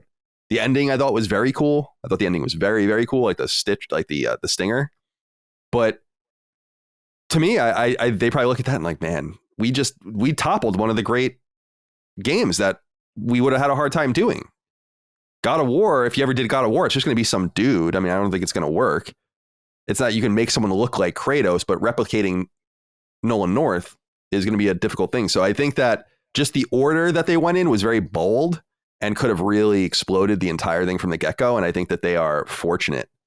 And I also think that they are putting their eggs in a lot of different baskets, which I think is smart too. One of these things is with Peacock. One of these things is with HBO. One of these things I think is with Amazon. I think the Horizon things with Amazon. Twisted Metal's with Peacock. Some of them are films. So, and some of them are weird. Like the Gran Turismo movie is not about the game. Mm-hmm. So it's about someone that played the game and became a professional racer by playing the game. So it's just kind of like, if you imagine the movie, almost. Right. But if you remember the movie The Wizard, have you guys seen that movie from the late 80s about Super Mario 3? It's like, that's at the end of the game. That's basically about Super Mario 3 and like the lead up to that. But it's just kind of the MacGuffin for the story. And it seems like it's the same thing here. By the way, if people out there haven't seen the movie The Wizard, which I think was released in 1989, it is awesome. It is the ultimate Nintendo commercial. And it's great. So bad. It's so exactly. Power glove. I love the power glove. It's so bad. Good shit. Okay. And then you can go watch Wonder Years. Get a little bit of continuity there as well. Okay. So let me see here. Do we have anything we want to add to this before we move on, Chris? No, we're good. Yeah, I'm ready to go. All right. So yeah, please hit us with your fourth item. Yeah. So as we were going through the list, I was like, damn, Bungie was a good one. But I think I just want to give a shout out to this. The fact that, so I was pretty worried about Resident Evil 4. I'll put it that way. It's a very important game to me. It is a game that I consider to be among the best, certainly third-person survival horror games alongside Dead Space. I think Dead Space kind of edges it out a little bit purely because it's a little bit more faithful to the genre of pure horror. But Resident Evil 4 is like a really special title. And there's a lot I like about that game that really could have easily been fucked with or toyed with in a really unadvantageous or inadvantageous way. And so when they announced this Resident Evil 4 remake, I was a little bit more nervous than I think most people were. And I'm just so happy to say that, like, when they really blew the doors off this thing and showcased this thing, I'm such a believer in this thing now. And I just wanted to bring this up purely because it was something that stuck out to me as something that was just like very, very upending of something that I had previously been really concerned about. And it's just like, it's nice to be relieved. And this thing looks amazing. I don't want to spoil it for, obviously, because Colin hasn't seen it. But they've done so much with it. And this ties into the broader story of Capcom in general, kind of coming back in this way and maintaining this upward trajectory for a fucking while now at this point. It is just really impressive to me that Capcom continues to be unrecognizable to the Capcom that I remember when I was, in high school playing games, and they were always the studio that kind of fell from grace to me, because so many of their earlier titles on Dreamcast and even like not Metal Gear Solid, Marvel vs. Capcom, and those titles were so seminal. And then in the late 2000s and early 2010s, there was this real. It's funny to imagine now because they're on top of the world with Monster Hunter and all these different things, and obviously Resident Evil's bigger than ever probably.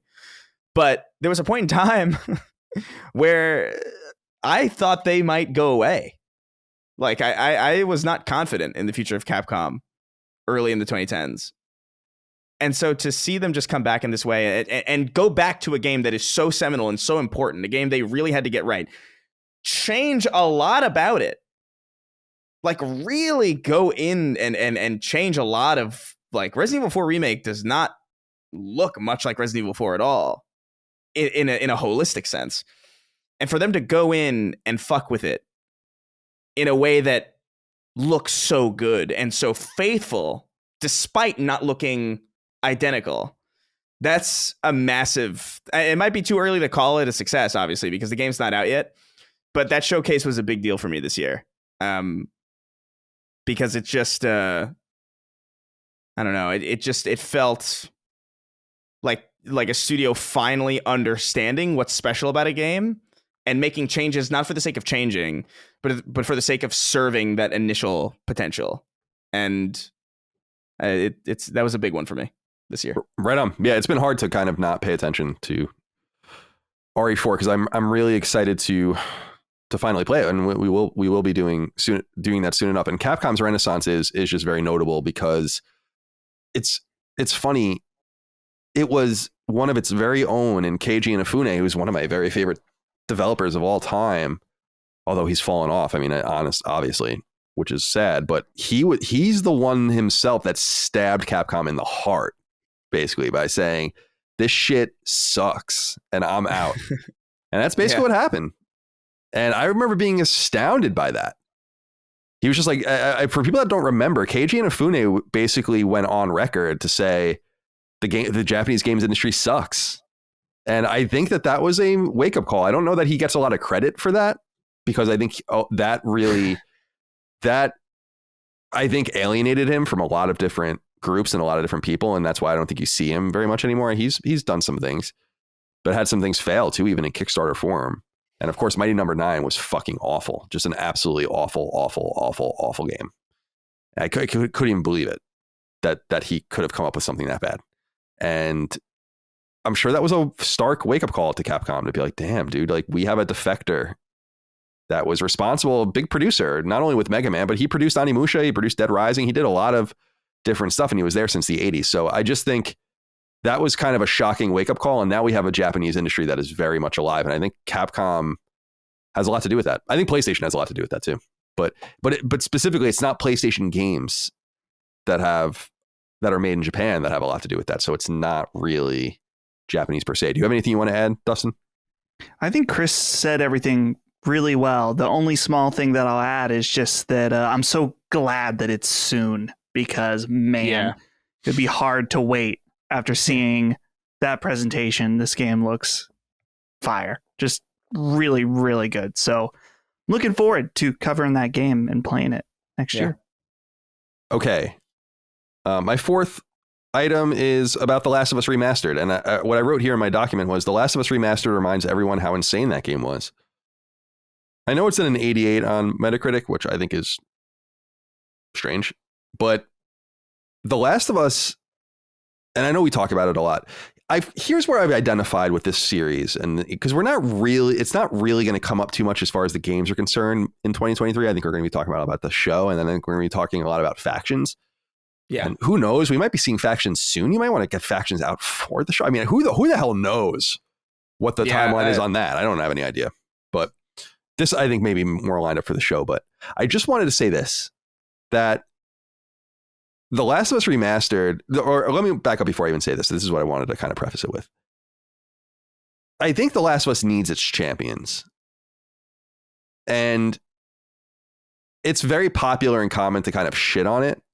And we've talked a lot about that. And we've covered a lot about that. But I guess I have to unabashedly show my support for it. I feel like Sony took a lot of heat for this. And I think that that is understandable to say, why are we remaking a PS3 game? But I also think that the remake was really amazing. And I platinumed it. I loved it. And was very much worth the time, effort, and money. And so I think what we're experiencing, therefore, is a kind of an argument over Sony's use of assets, which are, of course, finite. And they have only so many teams, so many developers, and so much money and so much time. And they decided to use it in this way. But I think it was a stark reminder of how much better this game is than almost any other game. I mean, I really do feel that way. A lot of my favorite games of all time are older games. And a few kind of creep in, BioShock being one of them. But generally, I'm judging games that you could still make a game today that would not necessarily, by virtue of technology, have been any better than something like, say, Symphony of the Night.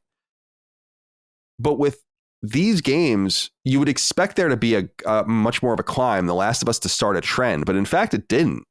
The Last of Us is almost completely unreplicated in any way. And only in some way by its sequel.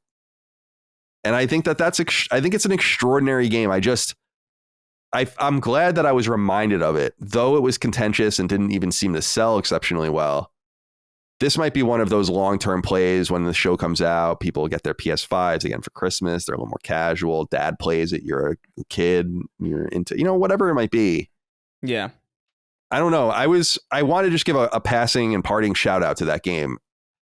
I asked this question earnestly, when it comes to like games, so let's say third person action based adventures, what's better since then? That's like the big problem I have, because the only games that even I think about are like BioShock and BioShock Infinite. And from a narrative standpoint, maybe something like Spec Ops. But it seems like those are the games on their own island where they're just better. And everyone just kind of accepts it. Because why hasn't anyone even attempted to try to do that?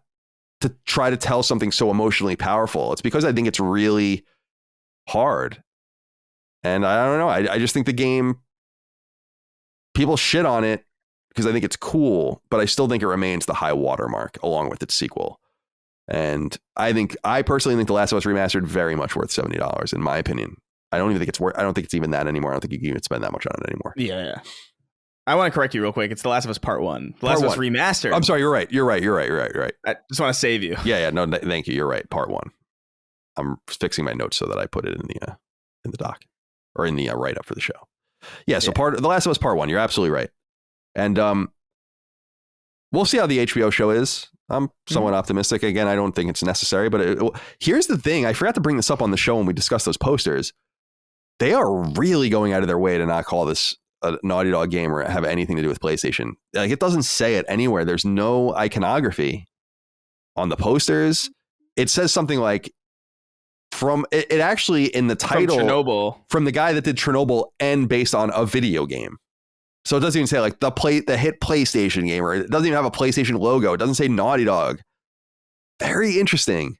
You would think that they would really lean into that. I really think they're trying to just see what happens by separating it entirely. I think, I think that's definitely part of a strategy, because I think, I mean, perhaps not unjustifiably, video game tie-in media isn't looked at all that great. Obviously, we talked about The Witcher and we talked about Cyberpunk, but that's still very recent. These are, there's a long history and there's an endemic bias to remember this type of programming as, Street Fighter or things or like Pixels, that Adam Sandler movie, like it just, there's a sour taste, or even honestly, even just recent with the Halo show, like there's just kind of generally, I understand it to maybe try and separate it a little bit, because as I mean, as a story and as a theme, The Last of Us isn't really. I mean, it's obviously a video game, but that game is very clearly trying to be cinematic.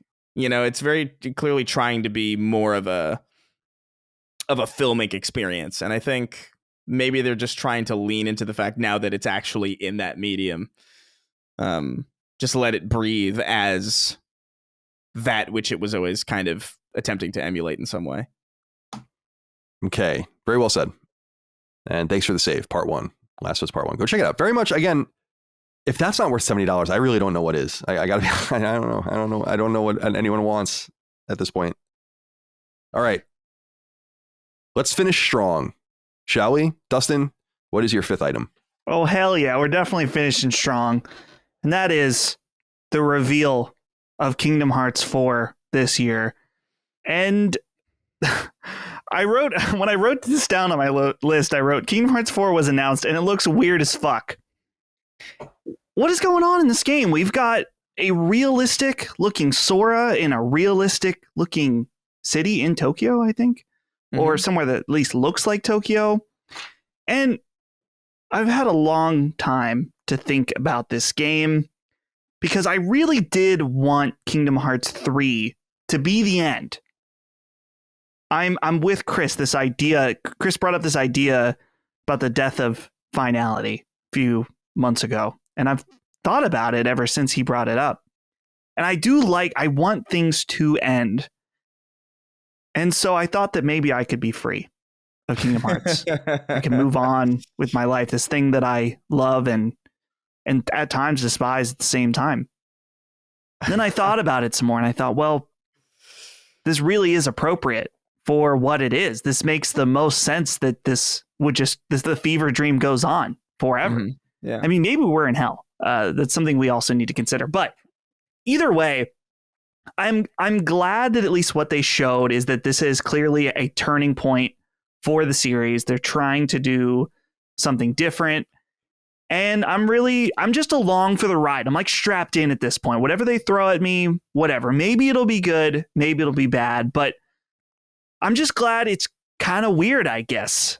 I've realized also as I get older that I like things that are weird. It just don't make sense and aren't like other things. Sometimes it's not always the case. Sometimes things can be too different and too weird, but this hits a sweet spot for me. And so I'm very curious to hear more about Kingdom Hearts 4 and what it means. When Donald and Goofy enter the real world, do they become Doesn't mean a dog and a duck in a little, the little outfit? Sora is entering the real world with a photorealistic dog and a photorealistic duck, and they find themselves on Alex Jones's program. And that's Sora's wearing drinking the mask. Yoo-hoo. Yeah, drinking Yoo-hoo. Dude, the thing about that's got real New Donk City vibes, and I wanted to just throw this out real quick. It does, yeah. Which is, I saw there's like the new trailer for the Mario movie out or whatever, and I saw just the thumbnail of it, and I'm like, nope. And I decided in that moment, I am going out of my way to never see 1 inch of this movie. Dude, it looks good. I can't do it. I can't do it. I can't do it. I can't. It has nothing to do with. I love Chris Pratt, so it has nothing to do with him. By the way, no, honestly, Colin, it doesn't. It I don't know. It looks fine. It looks like it's going to be an Uncharted level, kind of like this is going to be fine. Like it doesn't look insane or it's. I will say it's probably the first instance that I've ever seen of a movie with a cast. Sometimes you see a movie and it's like, wow, that guy really carried the movie, or like you watch a show and it's like, wow, that actor really carried that show. This might be the first instance that I've ever seen where an entire cast carries Chris Pratt. I say that as somebody who does not have a problem with Chris Pratt really at all. Like, it's just like, whatever, he's fine. Like, I don't have an axe to grind or anything, but he is undoubtedly the least compelling part of the trailer. Like, everybody's doing a great, like what's Jack Black as Bowser, fucking Charlie Day as Luigi. I think they're all doing great, like, sincerely. And then Chris Pratt's just there like, it's a me. And it's just like it just comes Mario. across. It's a me, Mario. I don't know. I'm sure it's gonna be fine. Yeah, I just kind of wanted to make fun of it a little bit. I don't. There's a Mario Kart section at the end of the trailer, and I saw some guy. Because they're driving on Rainbow Road at the end, and I'm like, they're putting Mario Kart in this, and I saw a reaction video. Some guy's like, "Oh, rainbow for the LGBTQ." Yeah. Oh no, that rules. It fucking killed me. That rules. Love that. Yeah, the Rainbow Road, my friends. All right, well, enjoy. And by the way, as far as the Kingdom Hearts 4 stuff, you were asked what is the meaning of it. There is no meaning to it. That's the whole thing. Life has no meaning. Life has no meaning. That's totally Embrace right. it. I do. I am a little bit nihilistic in that sense. All right, Chris, hit us with your final one. Let's finish strong here. Yeah, so I don't know if this is going to be necessarily a strong one, because I had thought it would be fun to just slip the Bungie thing in there at the end, but we got to that early. But you threw me for a loop. I did. You were planning to say Bungie? I kind of like remembered while we were recording a little bit earlier. It's like, oh yeah, that's better than. I was gonna replace it with Resident Evil 4, Sorry, but dude. no, I mean I still have extras.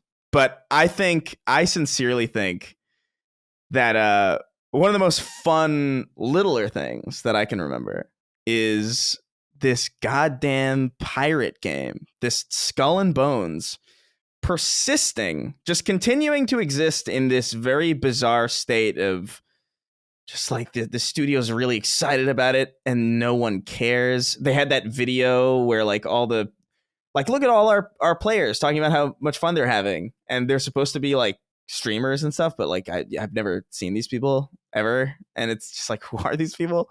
And it just comes across as like, it's just videos of people like, I really like being a pirate, and it's like, well, you should probably be playing Sea of Thieves, to be quite honest with you. That's already there. Go steal something, for God's sake. Yeah, go loot. But what I wanted to touch on specifically is Skull and Bones. After existing all this time, keep this has been. I remember seeing this at a trade. I remember seeing this at E3 in like 2017. This game still not out.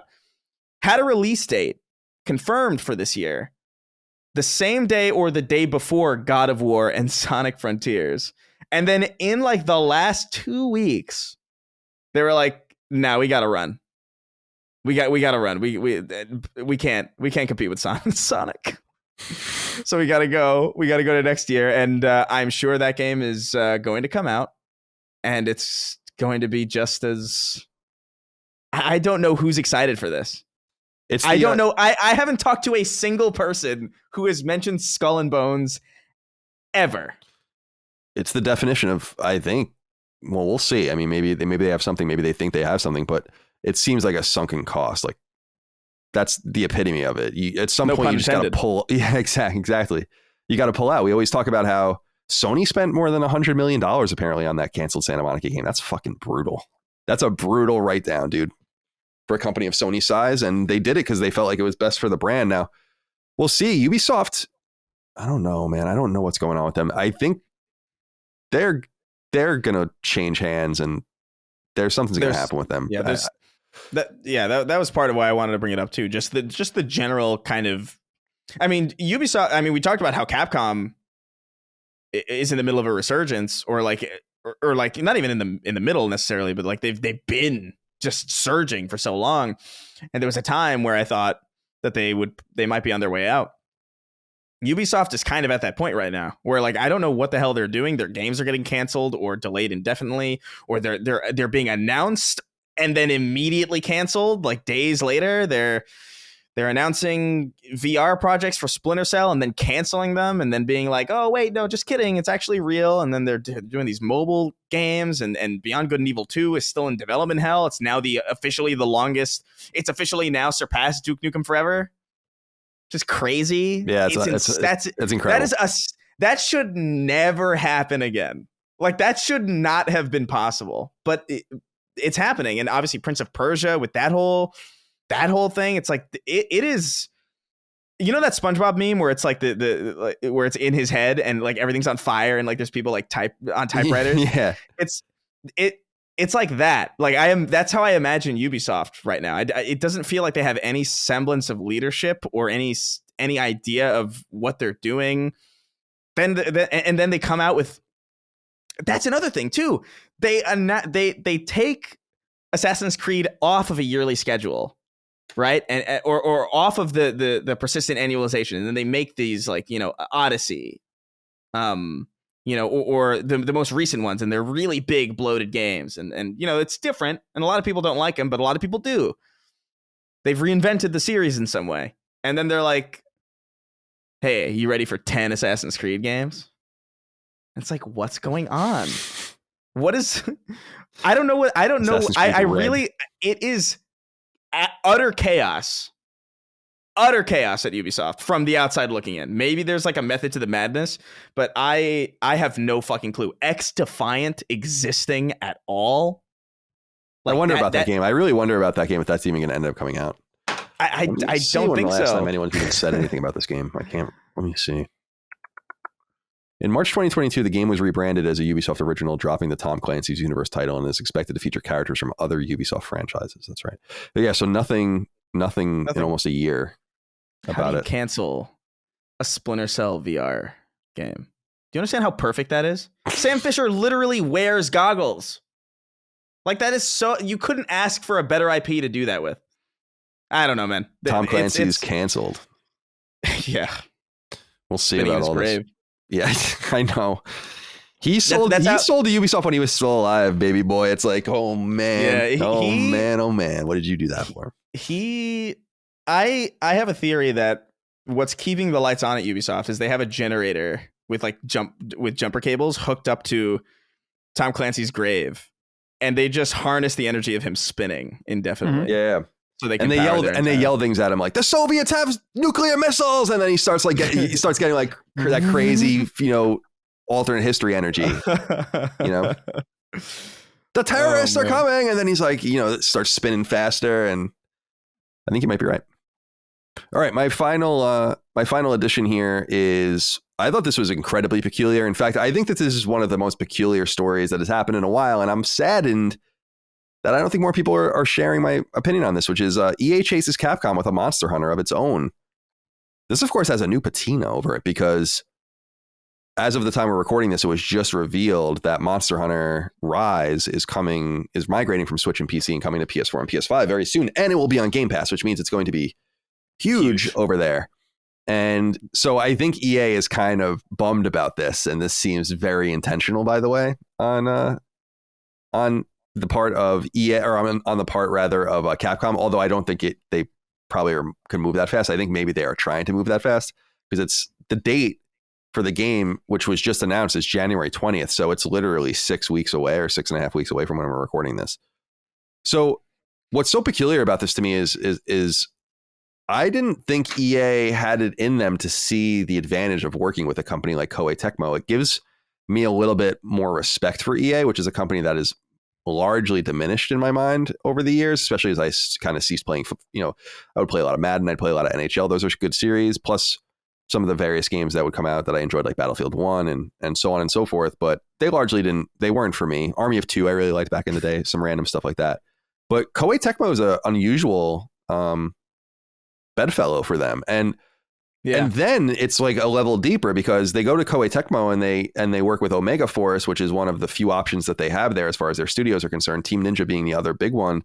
And so you're like, oh, Omega Force, so you're going to make a Titanfall Musou or something? Like, what are you going to do? And it's like, no, we're making a Monster Hunter game.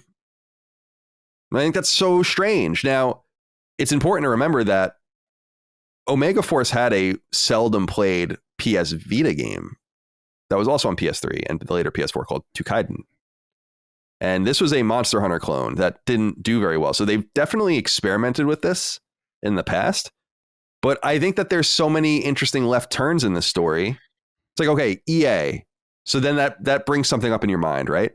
And then you think, then they say, okay, EA Originals. And so you're like, all right, some weird fucking Nordic shit is going to come out. And then like Japan. And you're like, okay, Platinum or something like that. And then they're like, then it goes deeper and deeper. No, Koei Tecmo. So then you think, okay, so Team Ninja. And then like, no, Omega Force. And then they're like, all right, so we're making a Musou. And they're like, no, a Monster Hunter game. That's literally like how deep it goes. It's crazy, yeah. And so I'm like, okay, I don't know how this happened. So it's an EA original from Koei Tecmo. That's a Monster Hunter clone, based, by the way, a lot in Japanese feudalism with a stylized twist. and kind of based a little bit on Fortnite mechanics. Yeah. By the way, I'm sorry. Yeah, go ahead. Please. It also looks dope. Like, it looks pretty cool. Like, that's another thing that's on top of all this, is that like such an unusual mix of all of these different ingredients ended up in something that looks pretty promising. Like, because this could have easily been like a colossal fuck up. Like, easily, it seems. It still could be, but like, I mean, just on a first impressions, like it doesn't. This does not look nearly as first attemptish as it should. You know what I mean? Koei Tecmo, I think, deserves a lot of credit for kind of seeing for the forest for the trees and doing a lot of stuff before a lot of other companies like publishers of scale are doing. Like, they were putting themselves in hock to other publishers long ago, like for a long time, when it seemed like that was an unusual thing. But they've slowly made these relationships with all sorts of different companies, and it's a very, like, I wouldn't be surprised if we woke up one day and someone had bought Koei Tecmo because they have such positive working relationships, or a merger, like you're saying, with something like Square Enix. Yeah, it's a weird one, and Omega Force is a low key money machine.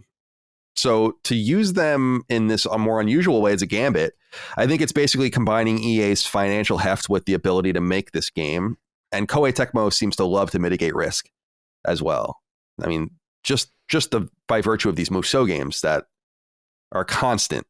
And so I just think that's so funny when you really think about their whole relationship. You have to get like 8 or 9 levels down to even understand, like, every answer you think you would have that would be the right answer is the wrong answer as you get deeper and deeper down to figure out what they're making. Dustin, do you have anything you want to add before we wrap this up? No, I'm excited to see someone else take a crack at the Monster Hunter formula, just because we've seen a few other companies try it and not really succeed, but this one looks really promising. I love the weird creatures that we've seen so far, so I'm excited to check it out. Remember Tom Clancy's Hawks? Oh, man. Oh, my God. A little bit. HAWX. That reminds me of End War. Do you remember that one where you had to talk into the mic? Yeah, definitely. That was all from the same era, 2008, 9, 10. I do remember Hawks. Oh, my God. It was like the flight sim. Whoa. Yeah. It was cool that they tried that. It was like a little bit different. Yeah. They just kept going back to the third person thing over and over again, though. But that's fine. So I thought those were 15 fun moments for everyone to digest as you enjoy your holidays, as you will wait for us to come back for another new show. Let's get through some closing comments. Chris, you have anything you want to say before we part? No, man. I just looking back at this year, it's actually funny seeing everything listed out this way in sequence, because it really was a bizarre one. Like, between Abandoned and even just that story with EA's Monster Hunter and the Bungie acquisition and PS Plus tiers, there's so many weird, completely, like, this is a very different year for PlayStation. Even in comparison to the years where there's like a new piece of hardware, even with like, the new PS4 Pro or whatever, or even when the PS5 came out, I feel like there weren't as many just bizarre fucking stories like this. It's interesting times we're living in. Yeah, I agree. I totally agree. Dustin.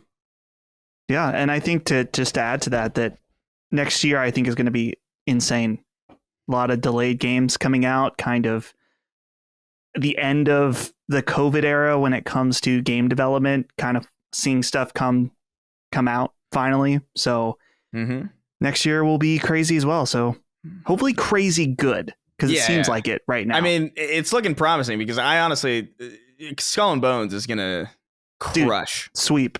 The skull. That's what it's called. It's called the Skull and Bones sweep. Mm-hmm. The Skull and Bones Awards.